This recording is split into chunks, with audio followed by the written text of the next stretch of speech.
Hey, so I don't know, man. I guess I'm on one today. I guess it's I guess it's Thursday and I'm fired up. Who knows, dude? Here's the thing: is that white men love to be in charge of shit, don't they? Man, sit down. I'm so over white men being in charge. It's so interesting that nobody, 5 years ago, maybe 4.5 years ago, whenever it was, when the racial justice demonstrations after the murder of George Floyd, there was a real groundswell of like white people like finally being like, hold up, maybe there is something going on.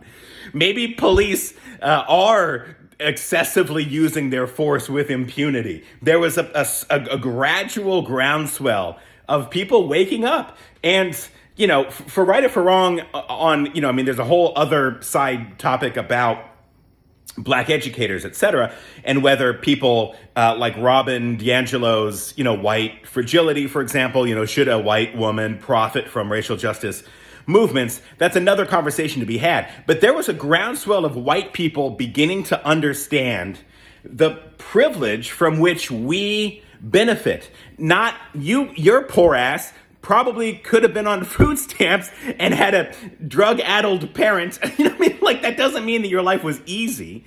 It just means that you didn't have barriers as a result of your skin tone. That's all privilege means. It's just that, like, in a world that was designed by white men, it tends to be white men who would benefit, right? That's all privilege means. That's all it means. It just means that, like, hey, most of what we have constructed in reality around us in America is a 250-year history of nearly exclusive rule by white men.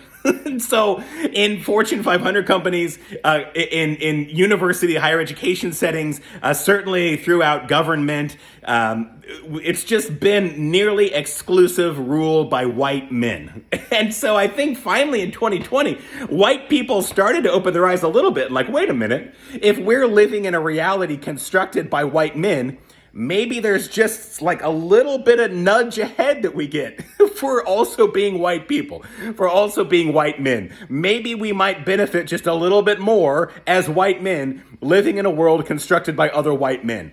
And that broke some conservatives' brains. Like, they couldn't quite get themselves there. Like, it was like, no, I worked hard for this. And I think this is Western neoliberal individualism. I think it's because white people are never asked to understand their own ethnography, where you came from, when you immigrated here, what your ancestors put up with when they got here. That's the thing about this big white monolithic power structure, right? And that it is wedded to wealth. It's wedded to colonialism. It's wedded to the founding of this country that has an economic backbone built on the backs of enslaved people.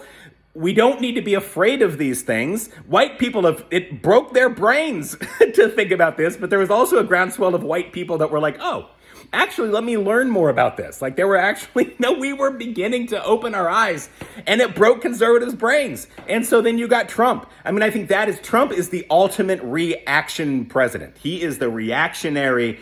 Trump is the answer to Obama. Trump is the answer to George Floyd. That is what Trump represents. It was a bunch of white man conservatives who had their brains broken. And what that has done is it's taken us away from the class war. It has filled everybody's minds with race and DEI and gender affirming care and same-sex marriage and reproductive rights. And it has been this backlash against non-white people receiving slightly more awareness. Like, the numbers haven't changed.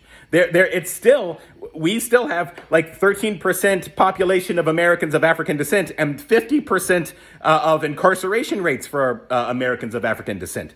That's not because black people break the law more, dummies. It's because that policing practices themselves are established in white supremacy. This has been the stuff we've been talking about for years, about Jim Crow, about the 13th Amendment, which is a great documentary on Netflix. Like, this is stuff you can learn about. And I just, like, I don't, shit. I like to have have videos that make a point sometimes, but I also like to have videos every once in a while where I bring this sort of energy, which is like just exasperation and frustration and like, man, like, y'all know that the government paid reparations to white plantation owners for the loss of their property. And by property, we mean literal people. So like reparations were paid to white plantation owners, and we still have never, ever, ever had any sort of reparative justice deployed on a broad scale toward Americans of African descent who were set back generations and generations and generations because they were owned as property. Like, that's a thing, dude. That is a freaking thing. That white people could actually trace their ancestry to wherever the hell they came from in Europe, which is an ethnography, which you should do because you used to not be white. You used to be German or Italian or Irish or whatever. You used to be something different. But then all of a sudden, your ancestors discovered that they'd get the shit kicked out of them for not aligning with whiteness. And so they started aligning with whiteness to not get the shit kicked out of them and then to make more money by fitting into the monolithic whiteness that is colonial and wealth driven. And I'm just over it. So I don't know, dude. Sometimes y'all like it when I bring this energy to videos, and I just felt like I needed to bring this energy to this video right now. This is wealth and capitalism and whiteness. It is no war but the class war, but they have deployed culture war tactics to divide us. So now your poor white ass thinks that I'm the enemy because like I stand up for gay people, when what I'm really trying to do is to pass through social policies that give everybody access to healthcare and everybody access to food and everybody access to education and safer communities. That's what I'm advocating for. But you've been programmed to think that I'm against you because really what I'm against are the wealthy, white, capitalist billionaire class. And by exploiting you along cultural lines, they have hidden the true war from you. They have hidden the class war from you so that they can continue to exploit you as tools in a game to silence people like me who are trying to work on the benefit of all working class people at the expense of our capitalist overseers. Like, the Jim Crow never went away. Colonialism never went away.